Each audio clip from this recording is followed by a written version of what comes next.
Hello students, आज हम नया चैप्टर शुरू कर रहे हैं। Chapter number 5 morphology of flowering plant, यानी पुष्पी पौधों की आकार की।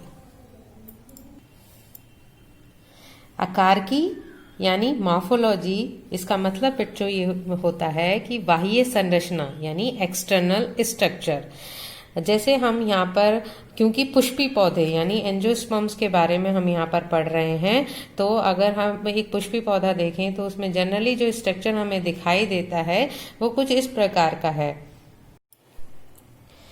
ये देखिए, ये अगर हम एक एंजियोस्पर्मिक प्लांट देखें तो उसका स्ट्रक्चर कुछ इस प्रकार से हमें बाह्य रूप से दिखाई देता है। तो हम इसमें क्या क्या देख रहे हैं, देखो बच्चों, सबसे पहले हम यहाँ पर देख रहे हैं ये इसकी क्या है, रूट्स हैं, जो कि अंडरग्राउंड होती हैं, मिट्टी के नीचे होती हैं। और ये वाला जो पोर्शन है ये मिट्टी के ऊपर वाला भाग है। ठीक है, ये सब आप छोटी क्लास में पढ़ चुके हैं, लेकिन यहाँ एक बार इसको मुझे भी बताना है और आपको देखना भी है एक तरह से। ये आपकी स्टेम है, ये लीव्स हैं, ये जो आपकी जो लीव्स जहाँ से निकलती है, फिर दूसरी लीव्स जो निकलती है, इनके बीच के जहां से निकलती है उसे नोड कहते हैं।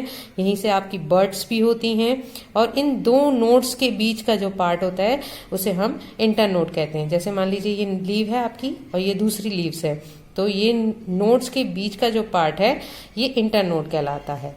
ठीक है, और ये आपके फ्लावर्स हैं। इसी तरीके से कई प्लांट में आप देखेंगे फ्रूट भी होगा। ठीक है, जैसे सरसों का पौधा कर लें तो उसमें फली भी आपको दिखाई दे जाती है।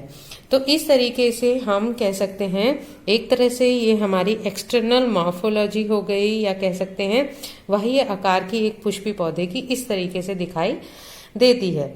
तो इस चैप्टर में जो हमें पढ़ना है, इन अंगों के बारे में अलग अलग डिटेल में पढ़ना है।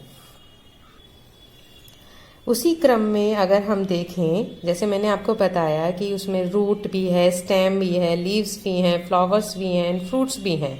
ठीक है, एक पुष्पी पौधे और एंजियोस्पर्मिक प्लांट को अगर हम देखें तो उसमें से हम पहला जो पार्ट ले रहे हैं वो रूट ले रहे हैं।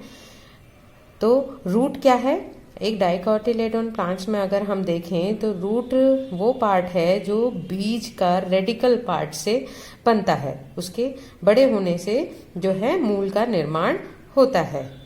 अब यहाँ पे अगर हम प्रकार देखें तो प्रकार में अगर हम एक द्विबीजपत्री पौधे की रूट को देखें तो वो कुछ इस प्रकार से होती है। उसकी जो प्राइमरी रूट, जो मेन रूट होती है, वो इलांगेटेड होती है, और उसके साइड से सेकेंडरी और टर्शरी रूट्स इस तरीके से निकली रहती हैं। तो ऐसी रूट सिस्टम को हम क्या कहते हैं, टैप रूट सिस्टम या मूसला मूल तंत्र। ठीक है, लेकिन वहीं पर एक बीजपत्री पौधों में हम क्या देखते हैं कि रूट्स जो होती हैं वो फाइब्रस होती हैं इस तरीके से, है ना। कोई मेन जो प्राइमरी रूट की जो पार्ट्स होते हैं वो एज सच कुछ नहीं निकले होते। जैसे कि आपने कभी गेहूं का पौधा उखाड़ कर देखा होगा तो उसमें जो आपकी रूट्स होती हैं वो इस प्रकार की होती हैं।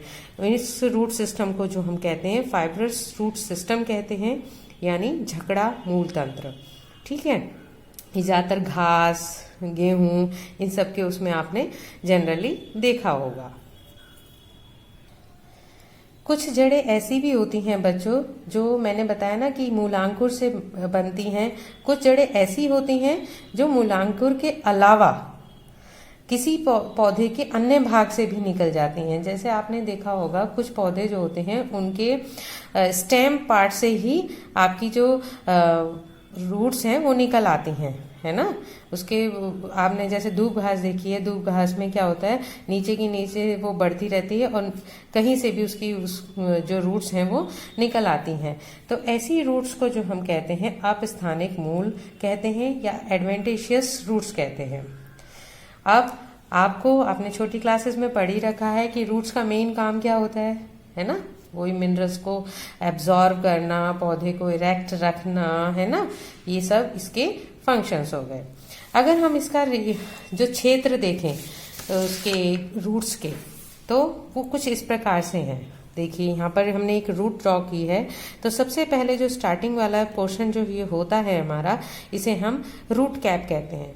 ये जो है इस वाले रीजन, इसे जो है हम एपेक्स कहते हैं, इसको प्रोटेक्ट रखता है और उसको आगे बढ़ने में मदद करता है।